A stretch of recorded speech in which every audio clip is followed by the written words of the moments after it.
Tonight on the Fireside Chat, we'll talk about being a pro-Second Amendment Christian in an anti-gun society with the Renegade Prophets. What's the next build going to be in your shop? Training around the country, your questions, and a lot more. See you in 30 seconds.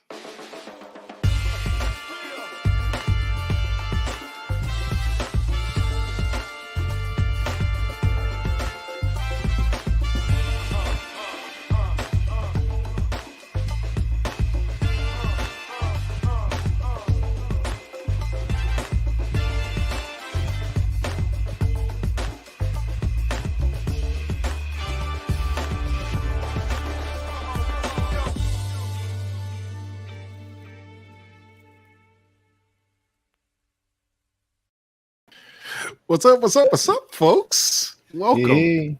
All right. What's happening, fellas? Welcome, guys. Welcome, everybody, to another episode of the FTQ. Why can't I get that right every week? FTQ 80% Fireside Chat. You think I say it enough, right?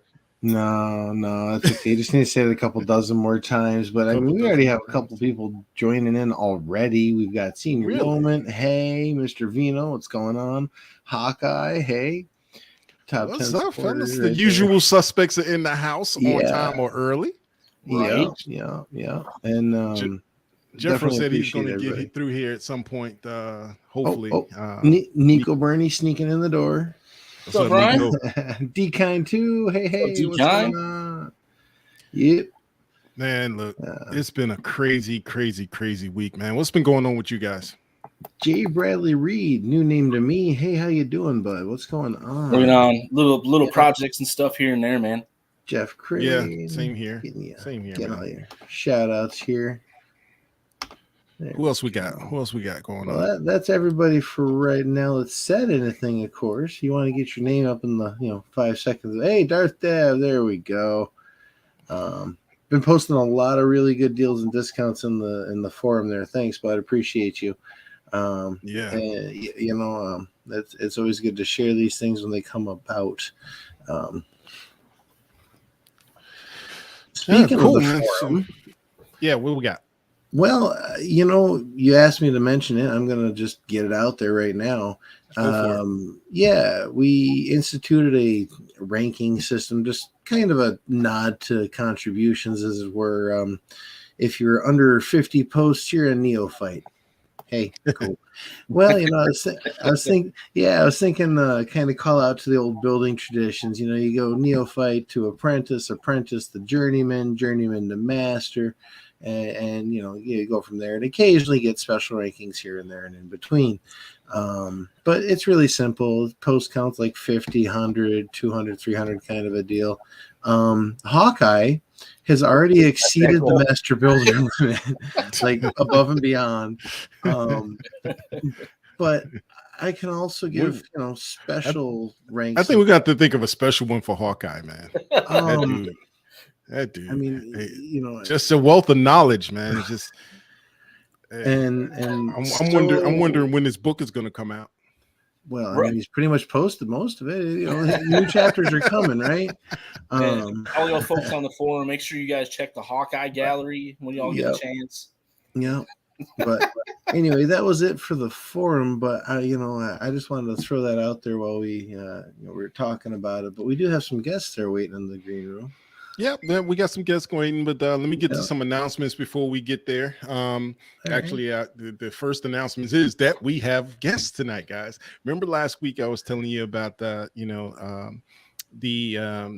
Renegade Prophets, who had me as a guest on their show a couple of weeks ago. I believe it was the day after the Texas incident, and I'm not sure if I told them, but I told you guys that I had all intentions of being a fly on the wall and just attending and being supportive of my family because they are family to me, and I had the opportunity to be a guest, and it was definitely eye-opening to me, and being able to listen to them as well as their other guests on the show about some of the things we kind of talk about on a weekly basis. So I definitely wanted to bring them on to speak to our subject tonight of being a pro-Second Amendment Christian in an anti-gun society. And we're going to bring them on very shortly. Like I said, they're the Renegade Prophets, Gene and Courtney Kinard. But we're also going to be talking about tonight, if we have time, because I'm not going to shorten their time. We're going to talk as long as they want to talk. But if we have time, we'll get around to talking about what should be or what will be the next build on your bench in your shop. I know some of us are currently building. Actually was supposed to order a slide yesterday and then today, but today is always crazy. Tuesday's always crazy for me. But for the build that's going to partner with Weapon XYZ's current build, and I know he is chomping at the bit to get that thing out of there because his is finished and I'm still waiting on my slide. And Ram, you want to hear something? I know you don't want to hear this. It's been finished for 3 months. I love you, brother. I'm doing it for you. I'm doing it for us. I'm waiting. I'm holding it. Well, you know why, I had that whole situation. But it's all good. But here's I'm gonna put it back in his court. I can't finish until he sends me my frame. You just tell me when to send them, bro.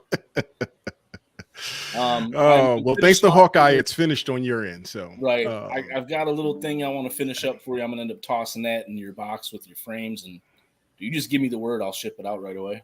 All right. Well, I'll be ordering that other piece to send to you for Adrian's build tomorrow. So just wait until you get that and do everything. Yep. As a matter of fact, since my acquisition of a silhouette has fallen through, I might see if Hawkeye could help us out on that in that respect as well. So I'll hit you up later, Hawkeye. But also, well, we already talked about the member ranks and then what training you guys came up with. Last week, we asked you guys to find at least one training either in your area or around the country. Guys, if you if you found any training, post the information in the comment section and Hawkeye will star it. And then once we're talking about that, we'll bring it back up. So, and if you didn't, that's okay too. We can carry it over to next week and week after and so on and so forth, because training events are always happening. So we always want to be training. We always want to talk about training. We always want to get people out to training because, as we talked about before, owning a firearm is just a part of it. The training is a huge, huge, huge part of it, because if you guys saw the video I played last week, if there's no training, you should not have a firearm. Not saying you don't have the right to, you should not. And if you want to, you should go to training. So they are a great responsibility. I just put up a large post on Reddit the other day after seeing a lot of, dumb stuff. And I threw up a big old safety post. And I've just been putting new stuff up there every day, new videos, new trainings. And listen, you get a lot of these people that are like, I just want to build something that goes bang.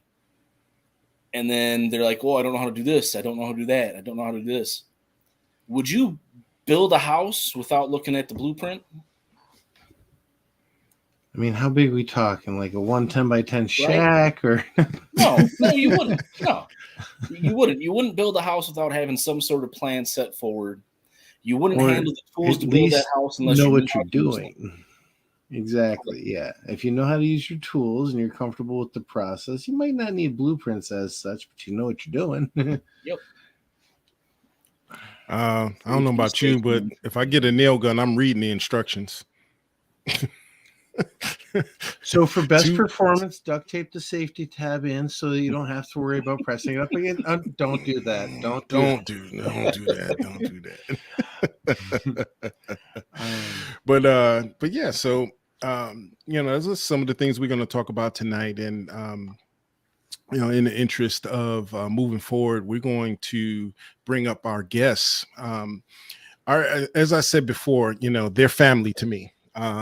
Gene and I have been through a lot. We've grown up into adulthood together, and we've gone on separate paths, but we're always family and we're always together. And I know when we talked, when he met his lovely wife, Courtney Kinard, I knew that it was a match made in heaven, because I saw his transformation, even from, and we hadn't even spoken in a long time, like families do. Sometimes you don't speak in a long time, but I knew when he started talking about her, what kind of woman she was. So we'll get to know them a little bit. But they're Jean and Courtney Kinard. They hail from Marietta, Georgia. Jean and Courtney Kinard are coaches and leaders in business and ministry, and in ministry, encouraging believers to adopt the transformational mind of Christ, abandoning both secular and religious thoughts along with useless traditions to bring forth innovation and growth in the church for the kingdom of God. They discuss current events and issues thoughtfully and biblically with the inspiration of the Holy Spirit. And that's just the tip of the iceberg with these two. If you go to their website, Nas, I put a folder in the banners with their information on it. If you go to their website and you just read and see what they're doing in in society, in the religious sector, and just everything abroad, they're working with couples and they're working with organizations, and I can't say enough about them because they're just that. Gene is an ordained minister in the state of New York, and I'm just in awe of them. Because I know the efforts they put forth and what they do to help others, giving of themselves, serving. And we got to talking on their show about, being, pro-Second Amendment, and not to send their show down the rabbit hole. I wanted to get them on here so we can kind of bring it up and kind of build on that. So without further ado, I want to go ahead and bring up Mr. Gene Kinard and his wife, Courtney Kinard. Oh, sorry, Nas. Hello. Good evening, everyone. Thank you so much for having us. Hello, Gene and Courtney. Hi. When you guys came up and you blipped, that was because, in our previous forum, I used to be the controller, and now Nas is the controller of this show. So now sometimes we go to click the same button at the same time and then nullify each other. It's a duel. It's okay. It all works out in the end. It always does, right? Indeed. So, but how you lady and gentlemen doing tonight? How's it going down there in Georgia? We're great. It's a thunderstorm, so a rainy night in Georgia. Yeah. All right. Where have I heard that before? Yeah. Never happens. Never happens. Never happened. Oh man, yeah. So, how's the week been for you guys? I mean, we're just gonna, how's it been going for you guys this week, and dealing with everything that's going on right now. Well, we realize that people are traumatized. Mm-hmm. People are really traumatized. And so we've been checking on family members and friends, talking to people just to see how they're doing, just to kind of take people's temperature and trying to be a safe space for people. Okay. For people to vent. I had someone today that vented on my Facebook page, and they were like, "I'm sorry, I just needed to vent." I'm like, "This is a safe space. It's okay." People are feeling things, and they don't necessarily know how to emote, particularly within the constraints of their faith, their Christian faith. Mm-hmm. Yeah. We are believers in Jesus Christ. We believe in. We're people of faith. We believe in the prophetic.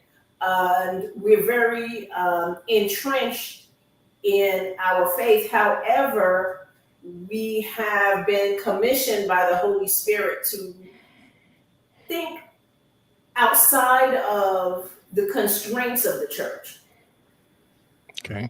And in that, we try to move gently with people in introducing ideas or opening up discussions and conversations that would allow them to communicate some of the things they feel or some of the ideas they may have that they don't have the opportunity to discuss within the faith community typically.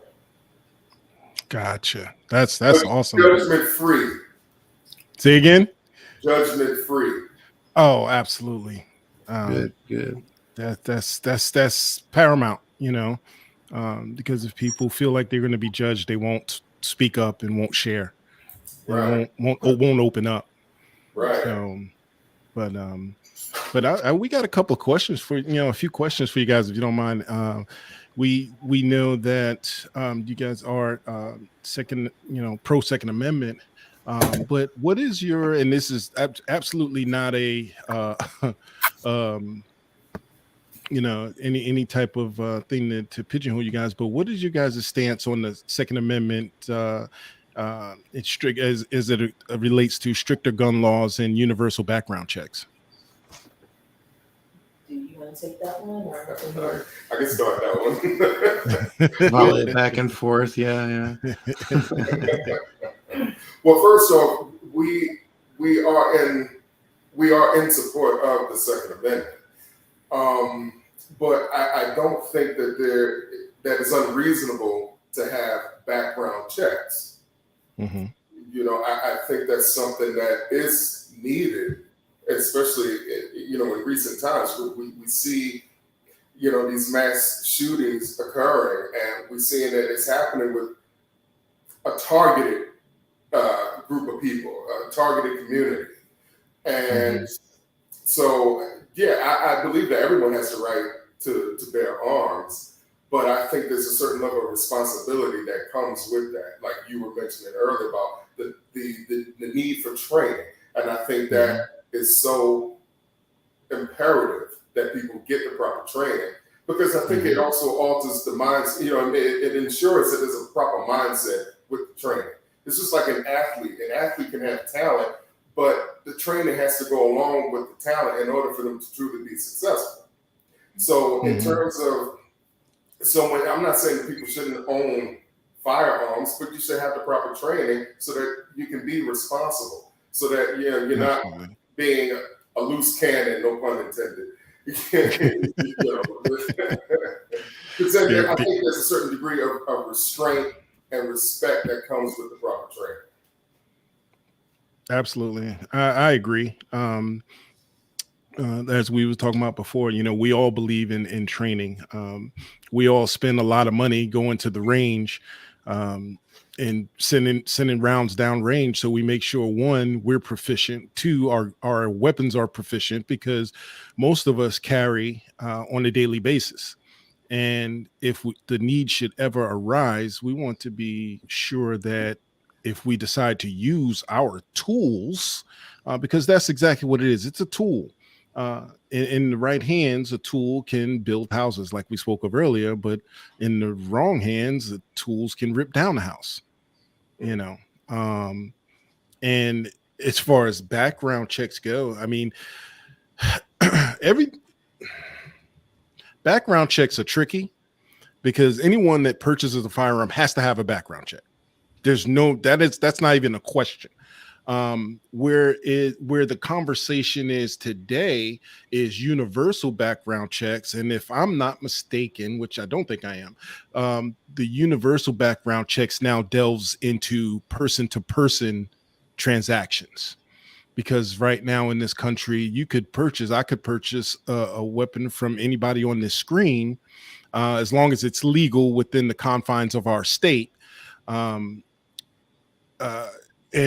that's a transaction. I remember when I first came here, true story. I first came here from New York. I bought a gun within my first well, I'm not going to give a time frame. I bought a gun from someone that lived here, but I lived here. I just hadn't acquired residency quite yet, but my job required me to carry a firearm. Okay. So I couldn't go to the gun store and purchase a firearm because my residency, my time in the state hadn't been met yet. And this was over 20 something years ago. I'm sure anybody listening that might think, oh, well, we could take them to jail. No, don't worry about that. But my coworker, who was a resident here all his life, purchased a firearm. Okay. And then once the time had allotted that he could sell the firearm, he sold it to me. We had a bill of sale, all legal. I live here. He lives here. No problem. No background check, though, because it was a person-to-person sale.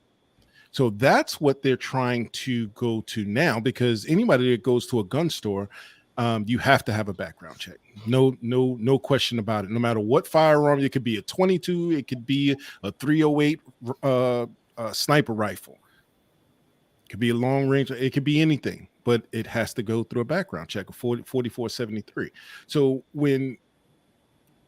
unfortunately, a lot of the public, when hearing, and I'm not saying you, because I completely understand where you're coming from with, and I agree that there has to be some type of checks and balances to catch the ones that probably should not that they don't have the right to.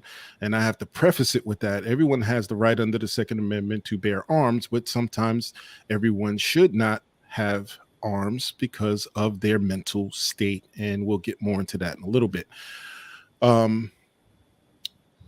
the universal background checks would basically have everyone, like if I wanted to sell a firearm to my daughter or my cousin or my father or my mother, we would have to now pay the state to be able to do that. And that's where the pushback is right now with universal background checks. Because that makes it universal, everything, no matter where you are, who you are, it now comes into my household. And that's where I think people have a problem. I mean, Nas, Weapon X, you guys have any input on it? I mean, hopefully people would do the right thing and only sell a firearm within the confines of their laws that already exist to people that they are relatively certain would, not misuse it. I don't feel that the government should need to intrude on our personal lives any further than it already does. I agree with that. I'm 100% for gun laws within reason.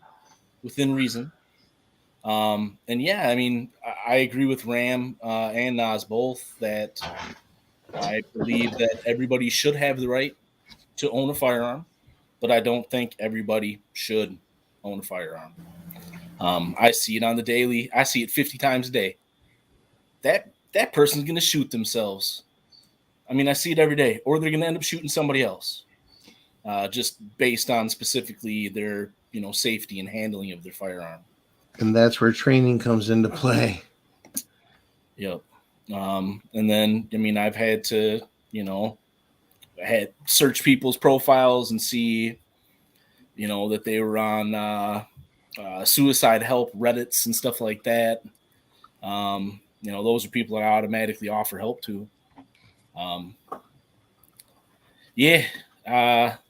It's a double-edged sword, man. It's a fine line.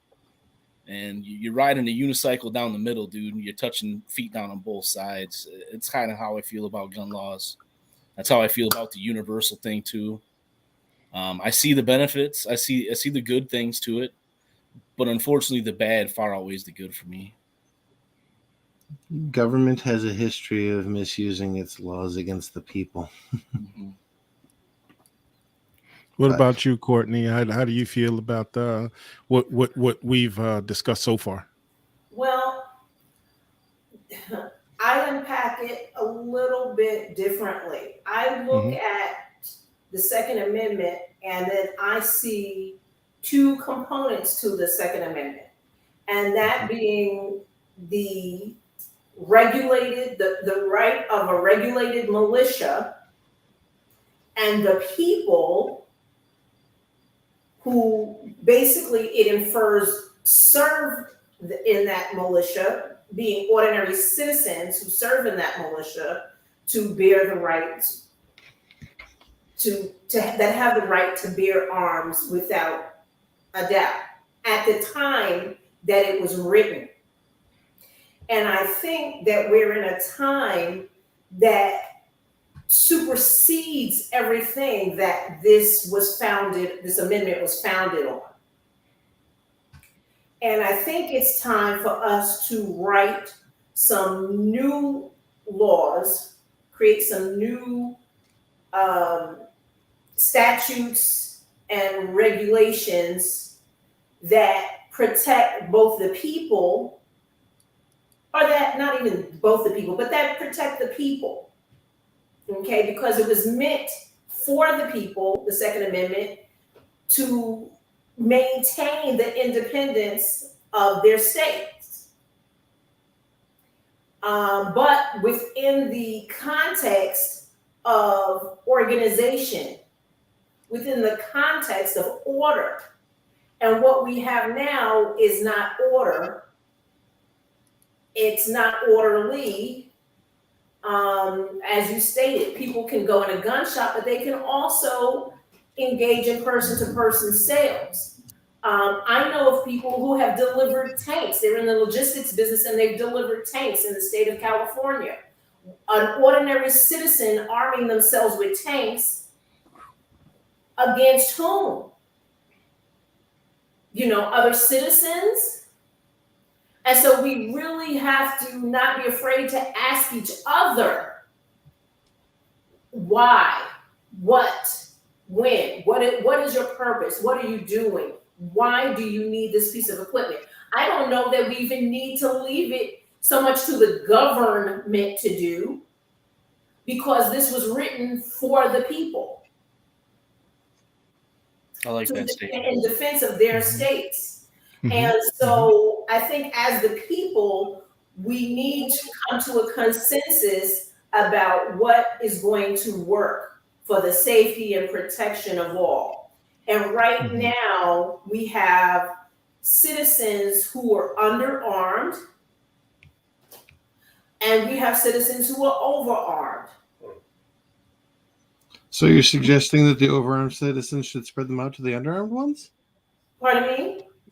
No, I was attempting humor. I said you're suggesting that the overarmed should, Robin Hood it to the underarmed. I was jesting though. Yeah.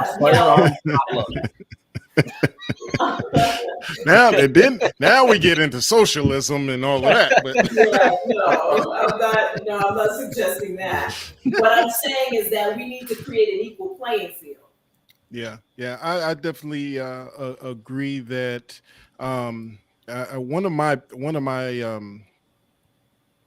pet peeves is when you see that person that the media wants to when the media wants to show you what quote unquote gun nuts are, and they get that one person that's screaming at the top of their lungs about being the militia, and and they want to kind of pigeonhole us into that same mindset. And we're just not, there's in every situation, and I hope I'm piggybacking off of what Courtney just said.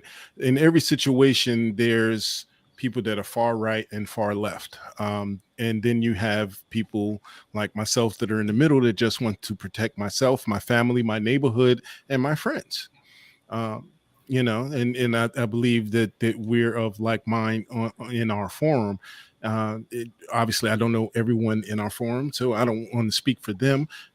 But when that person that has the arsenal, okay, he has every right to have the arsenal. He may have a tank, which he has no practical use for a tank other than causing problems, but he has the right to own it. But it's that person that wants to scream at the top of their lungs and put us all in a bad light. So I can't agree with that either, Courtney. And you're right. We have to have some type of middle ground. But as far as the Second Amendment goes, it was written at a time when the country had to bear arms and go to war and be ready, and organization. The only thing I could say is I could hope we could organize. It's not looking good right now, but if something should happen, I need to know that I could depend on these guys that are on screen and in the chat, that we could, defend ourselves against all nations, foreign and domestic, even if we took that oath or not, because the Second Amendment was built on being able to defend ourselves against any tyrannical government, including our own, if it was to go there. Not that we could defend ourselves, because they got bigger and badder weapons than we'll ever think of having. So they got bigger drones. Go ahead, Courtney. I was trying to get to is that it's written into the Second Amendment is a sense of community. Mm-hmm. Okay, and that's what I believe is lost. There is a gun community, pro-gun community, and there is a no gun community, right? But we need to come together as citizens, understanding that as gun owners, we have a responsibility to protect not only ourselves, not only our loved ones, but our larger community. Mm-hmm. Mm-hmm. Okay. Agreed. From, like you said, threats, internal threats and external threats, but that's also to protect. I come from a family of people who vow to protect and serve. Mm-hmm. Mm-hmm. Right. And so citizenship, we protect and we serve.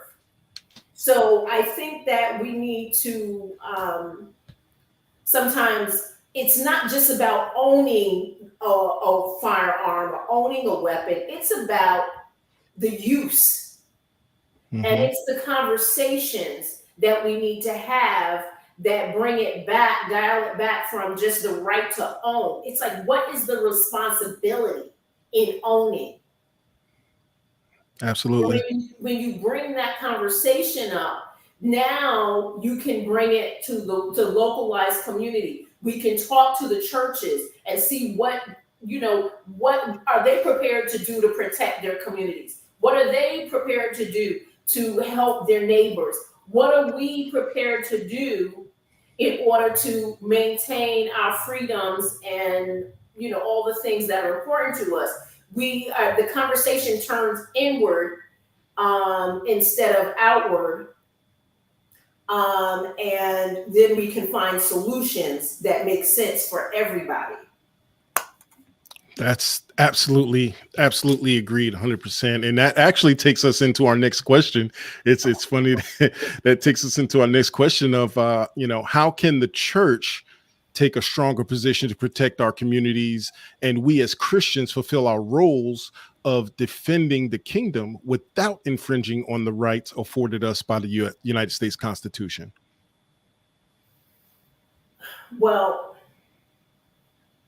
I know it's a lot to unpack in that question. It's a lot to unpack. It is a lot to unpack. But again, take step at a time.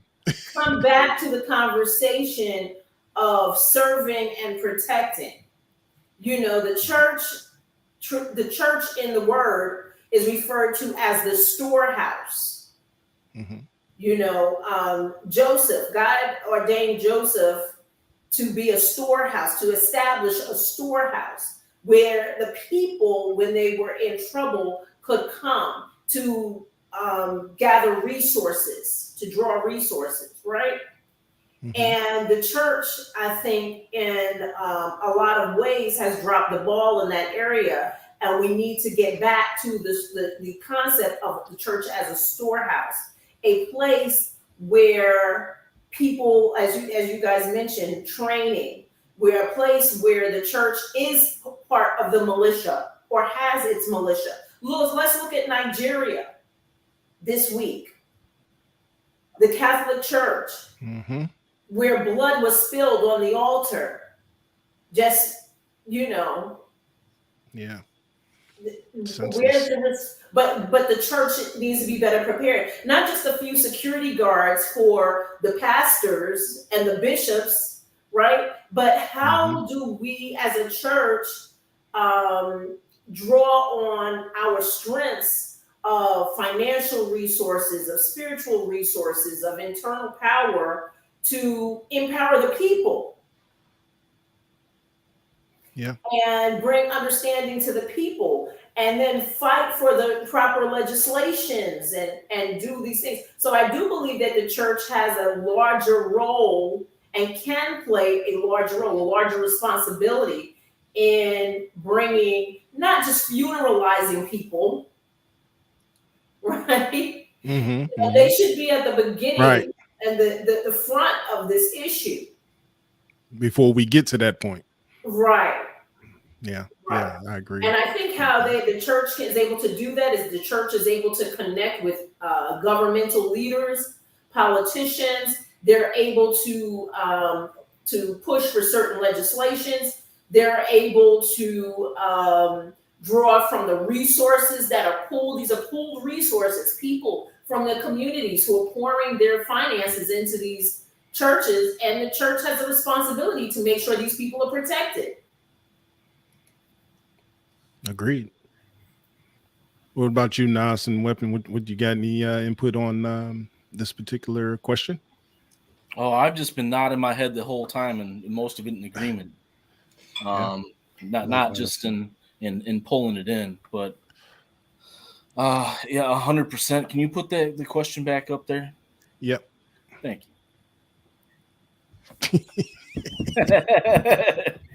Yeah. You got it, Nas. I'm gonna keep my fingers away. You guys just flashing it in front of me? Yeah. Flashcard, go. So I wasn't raised extremely religious. I actually found religion when I was trying to get away from some past stuff. I was baptized Lutheran, but I was actually married Catholic. My wife's got 2 or 3 uncles that are all retired Catholic priests. It's hard, and I know that the discussion of firearms, I'm guessing when it comes to the church is a hard discussion. I wouldn't know. I try not to bring it up at family things. It's something that I keep to myself just because I don't want to get into one of those conversations at Easter. You know, they know that I own firearms. The family does. They also know that I'm a good guy. You know, I'm not looking out, going around looking for trouble. But that I do want to defend my family in case the event should ever arise where I need to. So yeah, I agree with all those statements. That's all I got. Cool. All right. Well, let's keep that same energy moving into the next question. And Courtney, you said something very interesting about the churches and the security, but we'll get to that in a minute because actually that's a question that I have, and I have my personal experience with my church, and I just wanted to know what your input is. But let me get to this next question first. In a time when we're seeing more school shootings, unfortunately, like we saw in Texas a couple of weeks ago, do you guys think we would be better served, society and the kingdom, by arming and training, like we've been talking? I think that's been the common thread through this whole conversation, in training those who are charged with protecting our children. And, I guess, Gene, I don't know if you want to lead off with this one, but, as a male and as a king, and you have the heart of the protector and protecting those. I mean, we've always been in, I could think of a few situations where we were called to protect others and, put our hands up, in protection of others. And these teachers and, security personnel in schools kind of have their hands tied. What's your outlook on teachers being armed and trained to protect those that they are in charge of the majority of the day? For me, it's really a tough one, because I think about the ones who are being protected or are supposed to be protected. I think about the children, and I think about, what kind of image would that be? Because, when they're passing their children off to school, there's a trust factor there. They trust that the kids are going to go there, they're going to be safe, they're going to, get the education that they need, they're going to return home. So, I worry that the innocence of the children may be lost in a situation where when someone is attacking the school, and now the teacher that, they've been interacting with, all of a sudden now is pulling out a weapon, and now the whole dynamic just changes, and I just wonder if that's is that going to really help the child, or is that going to traumatize the child? Because now they're going to be going to school with an expectation that something's going to happen, but how does the teacher react to that? I worry about the innocence in that regard.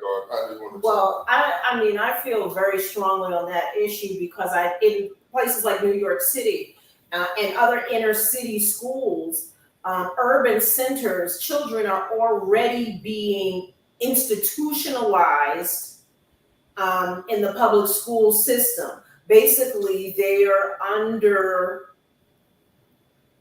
in these secure facilities, and I just have a concern about people sending their children to school to groom them for for institutionalization. Yeah, it's almost like being sent to prison. Yeah, you're sending these kids to school under armed guards, arming teachers, basically for their protection. But is it really, I used to live in another state, and I had a neighbor that worked for a judge. And she was, the direct administrator for this judge, and he sent her to a meeting because he couldn't make it. And she went to this meeting, and she didn't really want to go. It was after hours. She was like, oh, why am I going to this meeting?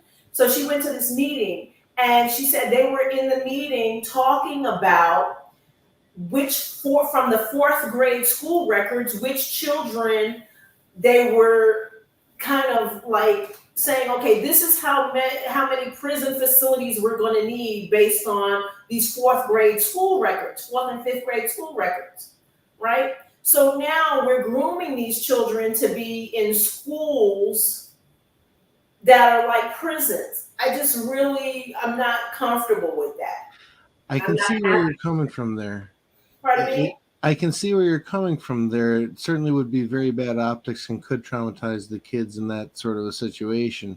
And unfortunately, some of the more urbane schools are very akin to prisons. Yes. My football field in my high school is surrounded by barbed wire. So, fun fact, my old elementary school playground was immediately adjacent to the local jail, and we had to crawl under the fence to get our ball from time to time. Wow. Wow. Wow. That was many years ago, of course, but hey, there you go. And you bring up a definitely a fair point. And when thinking from that perspective, it does present a quandary, because you do have situations where teachers are armed and their main goal is to protect, but then you have to worry about depending on where you are, whether those protectors now have an abuse of power. in reference to the students. Right. So it's a tricky situation with that. But do you, and I don't know that it would be on a case by case basis, and gun free zones kind of put a flag in the air, of that's the target. Hey, over here. Yeah, that's the target, because we know they're not going to have guns there. But then do you put yourself in a situation where the people that have the guns could potentially be disarmed? So it's in certain areas, because now you got students that know, hey, he got a gun, let's take it. So you kind of, it's a tricky situation. But back to Gene's point about traumatizing the kids. What's more traumatizing, seeing your teacher protect you, or seeing your teacher be killed because he can't protect you? You stole the word right out of my mouth, Ram. Whew, that's tough, especially when you see where the teachers, especially again, if you have a school, to me, and I'm just speaking from the outside because I don't have any personal experience with schools where teachers that carry, those teachers that carry should not be, back to Courtney's point, should not be lone rangers. There needs to be training together to present that community of protection for those children if they're charged with that protection. Because just like anybody, I said to several people, if I don't know you got my back, I'm not turning my back on you, because you might shoot me. So it just goes into which one is the lesser of I hate to say lesser of two evils, because neither is evil, because you're trying to protect. I just don't know. But I did want to play a video. I don't know if you guys have heard. There's a school in New Mexico, not Mexico, New Mexico, that the teachers, principals, and security are all armed. I believe it is a Christian school, because they make mention of the I think principal. that was the one I sent to you, right? Yeah, that was the one you sent. Yeah. But I just wanted to play this real quick and kind of get your, I meant to play it beforehand, but now that we've had this little bit of a conversation, I wanted to get your outlook on this particular thing. And guys, when they finish giving their input, I want to give my input on some of the training things I noticed in here. But oh, dude, the principal. Guys. Oh. All right, I'm just gonna play this. Let's see. You should be able to hear the sound. I did a test earlier. School in New Mexico, many of the teachers carry guns just in case. Show me your weapons and tell me what they are. 45, sir. 45. I'm assistant pastor. This is the 45. Yes, director of security. 45. The pastor carries a 45 in a case that looks like a Bible. The principal is also armed with a 38 semi-automatic pistol. How many of you feel safer knowing that your teacher has a gun? All of you. School in New Mexico, many of the teachers. So that's what is your immediate just, I don't know, your reaction to seeing that? Well, besides the several safety infractions I saw, for the most part, safe. Not every school is the same, right? Like I said, I went to a high school where our football field was surrounded with barbed wire, but our school also had its own police force, essentially. So it was in such a bad area that they actually had to put a police station in the strip mall where the Target was and the Walmart was and a couple of other businesses due to the high crime in the area. My high school was only 4 blocks away. So my high school was essentially allotted, I think it was 10 police officers that not only patrolled the grounds, but we had 2 at the door on the way in, and we had 1 that drove around the area looking for anything suspicious. So chances are you were more likely to get shot at my school 2 blocks away than you were inside.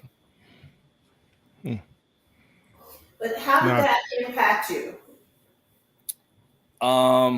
Knowing how tough the neighborhood was, pretty good. I grew up around gangbangers and thugs and criminals my whole life. I've seen a lot of nasty stuff. I know what people are capable of. And the fact that my school had that many armed people watching it made me feel a little more relaxed and safe. How about you guys? What's your initial response or reaction to seeing, that in a school in a Christian school in New Mexico? It doesn't surprise me. It doesn't surprise me, and I think that trend is only going to grow. I don't think that it's going anywhere unless, the government intercedes in some way. I just simply believe that people 18 and under should not have access to assault weapons. And at 21, they can't drink alcohol until 21. They should not be able to purchase an assault weapon under the age of 21. I just think that's ridiculous. So I know the big thing a lot of people will bring up is you can die for your country at 18, but you can't get an assault weapon until you're 21. And maybe that's not right either. Right. Maybe that needs to be revisited also. They're babies. Yeah. They're still babies. They don't have they might have the muscles, but they don't have the mental capacity. Right. Yeah, there's no maturity there. So there are a couple of things there that we need to unpack. But that's one of my beliefs. And I believe that if you're going to purchase assault weapons, then they should be registered. They're not for hunting. They're not for recreation. So if you're going to have assault weapons, I believe every single person, that's going back to those who already have purchased them, have them in their arsenal, those should be registered. That's what I believe. I believe if you have something for the protection of your home and it's not an assault weapon, or so as long as it's not an assault, if it's an assault weapon, I believe it should be registered. Well, the question that begs is, what's the difference between a rifle and a handgun, other than the amount of rounds it will hold at one particular time? You have a practical use, and less collateral damage. Okay. With that, and that's absolutely a good mindset. And we could stand here and go back and forth forever. Just being in, I'm a researcher, and I'll sit here and watch videos. What's up, Nas? What's up, Nas? You're muted, brother. We can't hear you, Nas. Sorry, helps to unmute. Ancient Order posted define assault weapon, which it's a made up term with ambiguous definitions. You really, it's a rifle. Well, I think we all know that the term assault weapon is referring to AR-15 style weapons, high capacity rifles, high capacity. High capacity semi-automatic rifles. Yeah, right. Well, and that was one thing I was saying to Adrian earlier. Most people that aren't in the know think that all AR-15s are automatic weapons, which they are not. Those are illegal and have been illegal for some time. 1934. Nobody's asking for machine guns. We just want to be able to have a rifle. And in the shape you and actually size have we to want. wait almost a year to get to own a machine gun. But back to her point of registration, the whole point of registration is actually illegal under the federal government to have to register a firearm of any kind, and once you delve down that road of registration, how much more, because just like anything, if you start saying, okay, well, it's okay to register an AR-15. Okay, now you have to register an AR-10. Oh, now you have to register a shotgun. Now you have to register your handgun. It just keeps going down. Stop, right? Where does it stop? Back to my original point. If you have a delivery of a tank, do your neighbors, does your community, does your state not have a right to know that you purchased a tank? Bit of a difference between a tank and a rifle, but But when we're talking about military grade weapons, and I wanted to bring that to point that none of us are doing military grade weapons, though. Well, here let's just keep it in the same vein, okay? My chosen choice of home defense, okay? I have several handguns, okay? Each handgun, I have several handguns that have 20 rounds per magazine, okay? I also have what's a pistol that you would determine as being a assault rifle. But it's not a rifle, it's a pistol. But it looks like what people would consider an assault rifle. It definitely can hold anywhere from 30 to 100 rounds at a time. I choose that particular one as it's not my initial go-to. However, I've seen enough ring videos and enough household videos. Most people that are going, home invasions are not done by one person. They're done by a group of people. And I actually meant to have one of the videos that I watched, and I was appalled, but I was definitely happy when that person, you see them scamper like roaches come out of the house because the gentleman had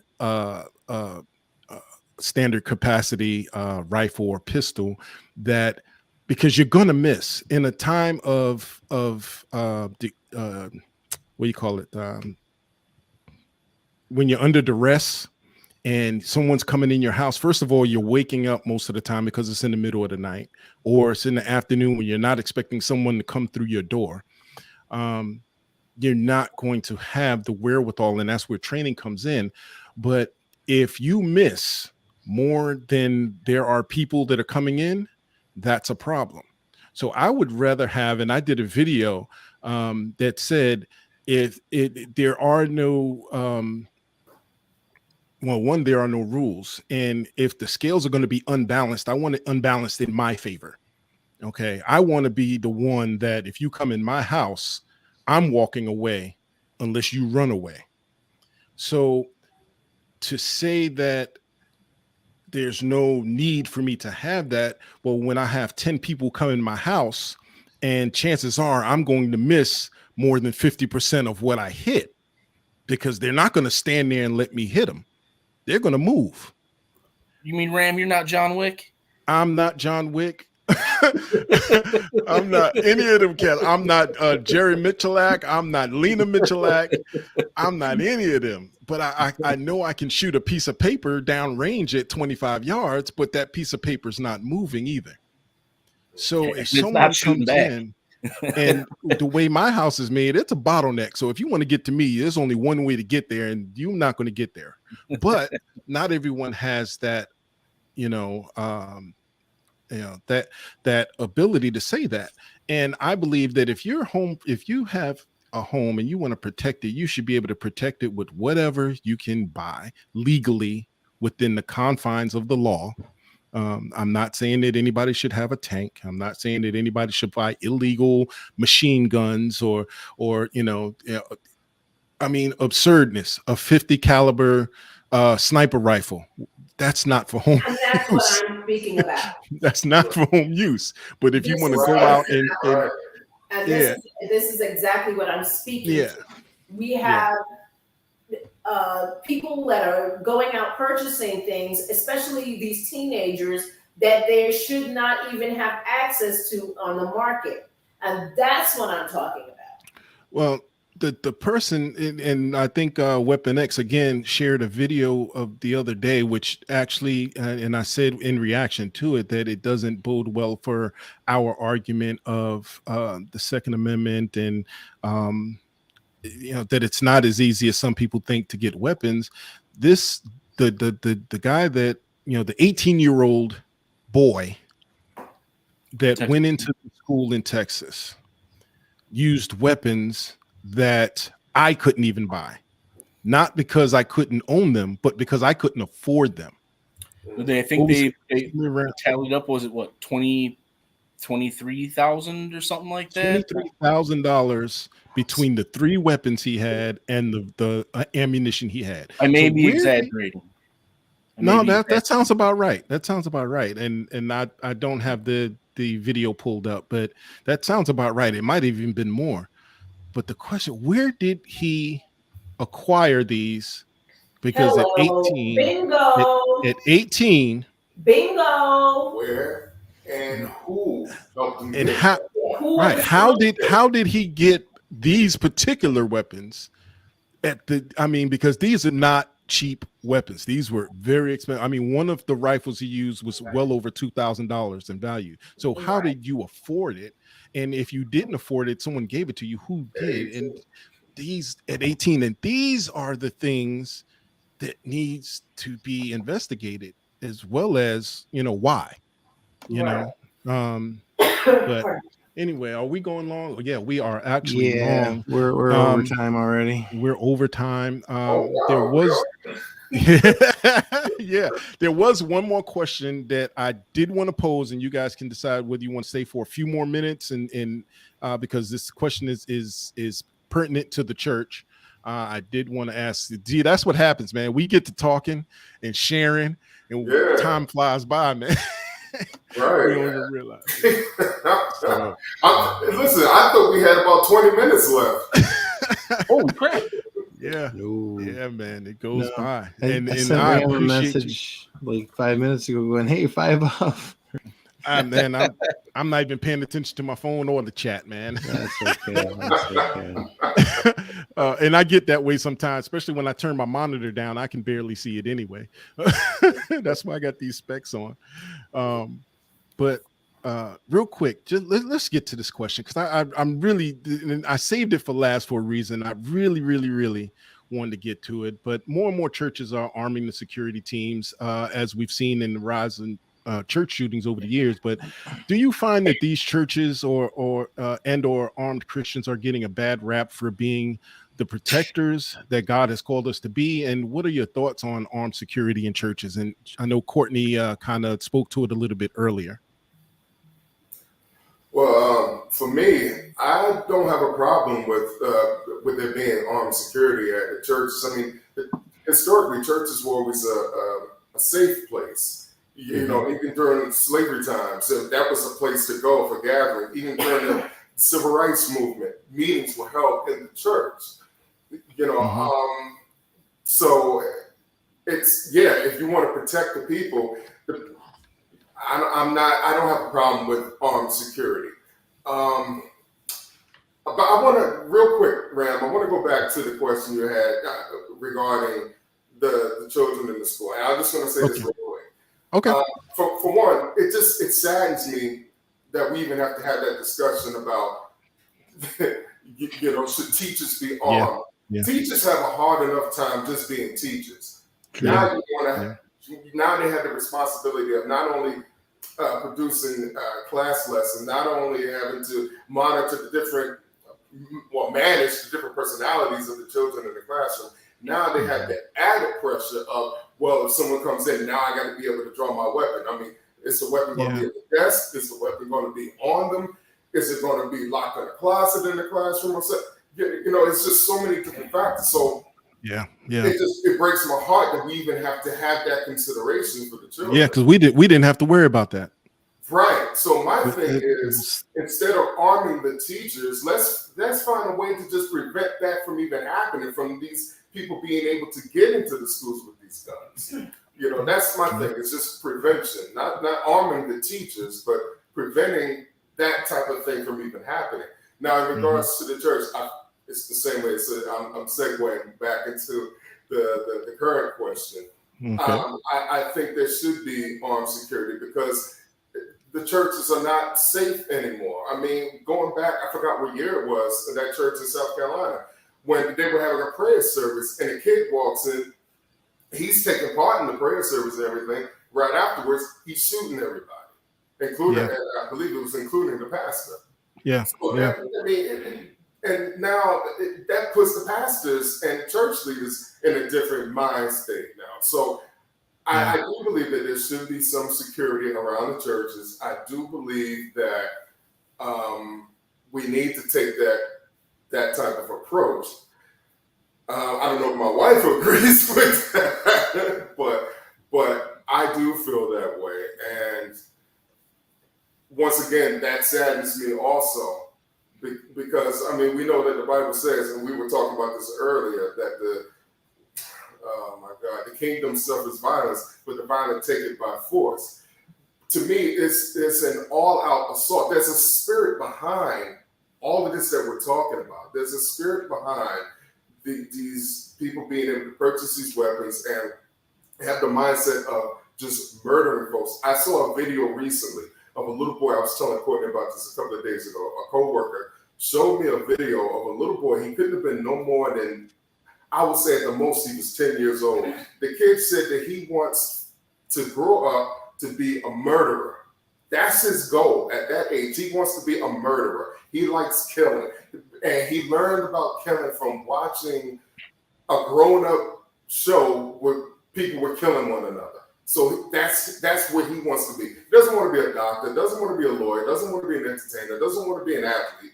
He wants to be a murderer, and he was clear about it. I mean, he articulated it perfectly about wanting to be a killer, wanting to be a murderer. He wanted to kill everybody that wasn't part of his family.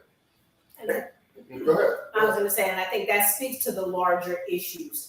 There are more issues than just arming everybody. Absolutely. Said everyone should have the right to bear arms, but not everyone should bear arms. And I think that we have to come up with some innovative solutions. Schools. Well, you know what?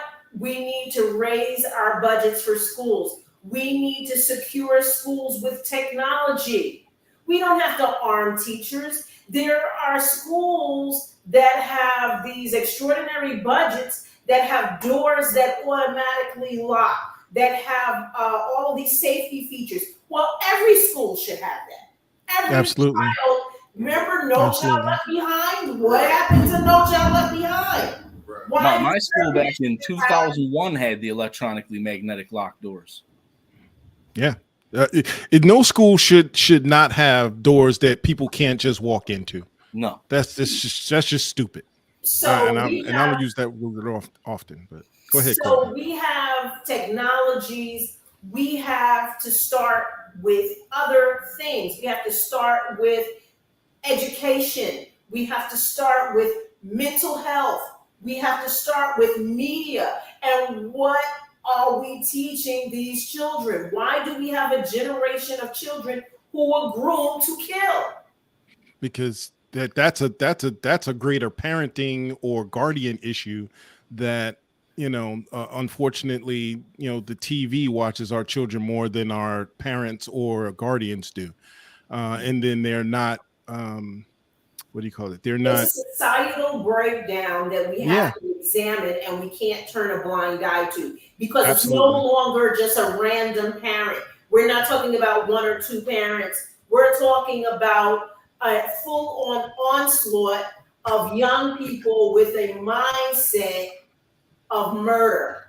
Well, the whole thing, the whole idea of a community raises the children is long past, unfortunately. I mean, I can remember when Gene and I would be out in the neighborhood, and whether we was in front of Auntie's house or my house or whatever, we knew that if we was out of line, one of the neighbors was going to get us. You know, they were going to get us. They wasn't going to. It wasn't going to be. I'm gonna tell your mama. No. My mama was there if they were there. And unfortunately, like you said, it's a societal issue when you have people that turn a blind eye. They'll see somebody breaking a window and they say, I'm minding my business. I ain't getting in it. Right. And that's when you have the children that grow up and they go, I could do anything I want, and you better not say nothing to me, because you don't have that community that, you know, I remember I remember one time I got in trouble.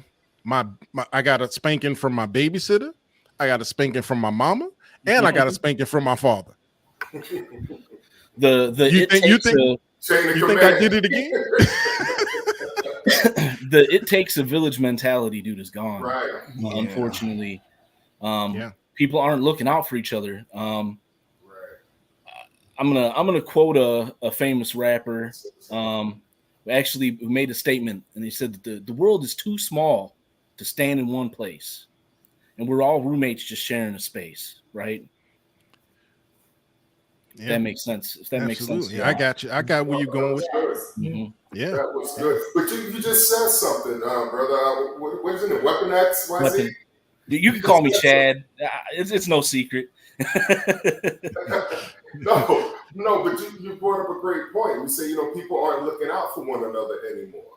And I think there's this fear that has infested, you know, our people. And when I say our people, I'm talking about all of us. You know, I'm not saying in terms of black, white. I'm saying just the human race. There's this fear that has become a disease, and it's caused people to want to get weapons and whatnot because this is fear like, you know, somebody's going to come hurt me.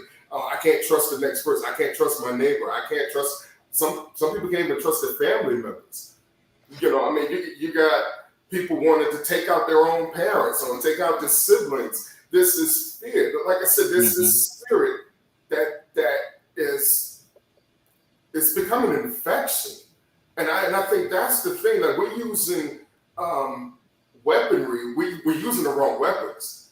Because in a spiritual battle, you can't bring a gun to a spiritual battle. And really, that's what's happening here. We're in a spiritual battle. So, you know, a handgun, an AR-15, whatever, it's not going to do it. It's going to take out the people, but the spirit is still going to be there. The spirit is still there. You got to kill that spirit. And you can't do it with a handgun or with a tank or anything like that. The only way to kill that spirit is through the Holy Spirit. Drop the mic. I was just saying that might actually be a good place to end it. Yeah, we don't even need to say nothing else. Thank you, Sir Gene. That was it, man. You got. Amen. Man. We could have ended this conversation an hour ago if you'd have just said that. I was waiting for my moment. Timing is everything. Oh my goodness, man. Oh, I'm gonna use that soundbite if you don't mind. I'm gonna use that soundbite at some point, man. It's you're so right. It's a spirit. Use it in the recap, man. Yeah, I'm gonna have to. Oh man, that's outstanding, guys. Hang tight. We're gonna close out, but I want you guys to hang tight. Don't go anywhere, okay? Everybody that is still with us, thank you for hanging tight. I mean, we went a little long today. You know, we try to finish right at 11 o'clock, if not at 11, right a few minutes after. But oh man, I think we got a lot out of this, and whatever we didn't reach today, we're going to definitely carry over to next week. You know how we do. If we start talking, we're not going to cut anybody off. We're just going to keep letting the conversation roll. And I just want to thank Gene and Courtney Kinard, the Renegade prophets, for coming through and blessing us with their presence and their knowledge and their understanding of the society that we live in. Man, I'm truly blessed, and I hope everyone else has been blessed by their presence. and hopefully we can have them back at a later time on the show. And you know, if they invite us over to their show, I definitely will let you know what's going on over there and invite you guys. As you can see it going across the bottom of the screen is their information.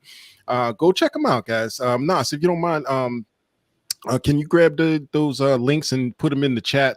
So if anybody want to go check them out right now, they can.